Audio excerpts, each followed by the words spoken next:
setiap tahunnya itu tidak kurang dari 143.000. Kementerian Kesehatan mengimbau semua pihak mewaspadai dampak El Nino yang dapat memicu kenaikan kasus demam berdarah di Indonesia.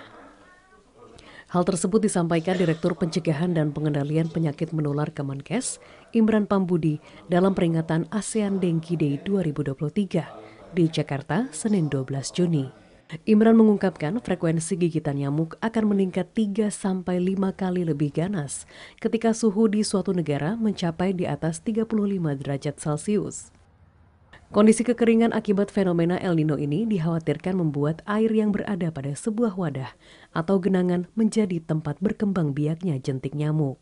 Di sisi lain, data kumulatif Kementerian Kesehatan hingga Minggu ke-22 tahun 2023 tercatat ada sebanyak 35.694 kasus dengue atau demam berdarah dengan 270 kematian dalam kurun waktu yang sama. Oleh sebab itu, guna mencegah kasus semakin meningkat, Imran menekankan bahwa langkah terpenting untuk mengatasi demam berdarah terletak pada upaya pencegahannya, yakni mencegah gigitan dan perkembangbiakan nyamuk atau 3M+.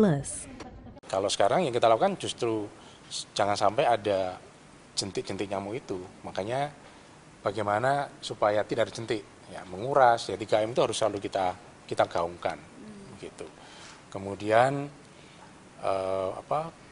tadi kita sampaikan kalau daerahnya mungkin masih banyak tanaman segala macam, ya pakai lotion, pakai repellent gitu ya, pakai hal-hal yang bisa jangan sampai melindungi kita tergigit nyamuk itu kita lakukan. Jadi bukan fogging lagi, karena fogging itu efeknya juga cukup banyak. Sementara itu, Ketua Divisi Infeksi dan Pediatri Tropik Rumah Sakit Cipto Mangunkusumo Jakarta, Mulia Rahma Karyanti menekankan gejala yang timbul dari demam berdarah berbeda dengan gejala demam tifoid atau tifus. Perbedaan tersebut terlihat pada saat kondisi demam yang dialami oleh penderita, di mana suhu tubuh yang disebabkan oleh demam tifoid akan meningkat perlahan-lahan. Sedangkan pada demam berdarah cenderung melonjak sampai akhirnya masuk ke dalam fase kritis.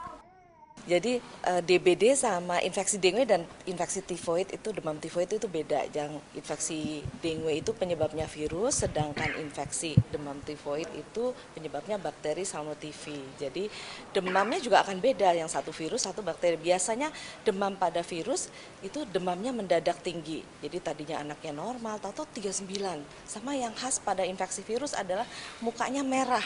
Sering kan anak mukanya merah merekah, itu biasanya infeksinya virus. Masyarakat pun kini diminta turut menggencarkan 3M+.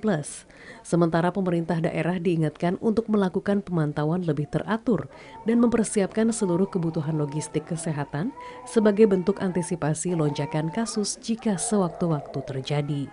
Saat ini Kementerian Kesehatan menjalankan 6 strategi nasional penanggulangan demam berdarah periode 2021-2025, yaitu penguatan manajemen vektor yang efektif dan berkesinambungan, meningkatkan akses dan mutu tata laksana dengue, menguatkan surveillance dengue yang komprehensif, serta manajemen kejadian luar biasa yang responsif. Dari Jakarta, Pradana Putra Tampi, Kantor Berita Antara, mewartakan.